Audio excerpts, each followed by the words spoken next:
అనేదానికి ఒక రాజకన్య, మహాశక్తివంతమైనటువంటి రాజకన్య. ఎంత శక్తి అంటే ఆవిడ ఎదురుగా ఉంటే ఏ రాజు గెల్లగడ, అంత శక్తివంతుడు యువరాణి. ఆ యువరాణి ఎవరిని చేసుకుంది? జమదగ్ని చేసుకుంది. ఆ జమదగ్నికి 5వ కుర్రాడు విశ్వామిత్రుడు, 4 కుమారులు. కానీ ఈ జమదగ్ని ఏమంటాడు తెలుసా? నా పిల్లలకి నా బుద్ధి రావాలి, సాత్విక బుద్ధి రావాలి, ఎటువంటి పరిస్థితుల్లో కూడా యుద్ధ విద్య రాకూడదు అని అంటాడు. యుద్ధ విద్య రాకుండా ఉంటే ఈడేమాత్రం పరశురాముడు ఎదురు తిరుగుతాడు.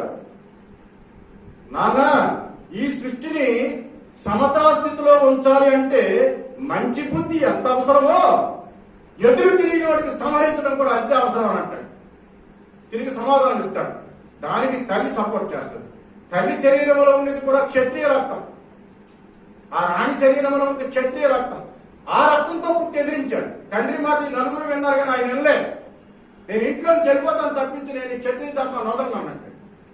దానికి తల్లి ఆమోదిస్తుంది.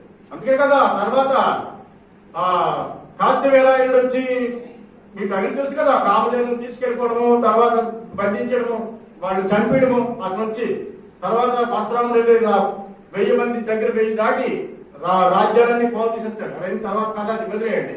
కాబట్టి అవన్నీ లోపల నుంచి వచ్చినటువంటిది. అసలు క్షత్రియ ధర్మం ఉంది కాబట్టి క్షత్రియ పౌరుషంతో పుట్టాడు.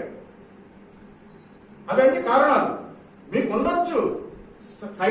సైంటిఫిక్ గా ఉన్నటువంటి లక్షణాలు ఏంటంటే పొడవు, పొట్టి.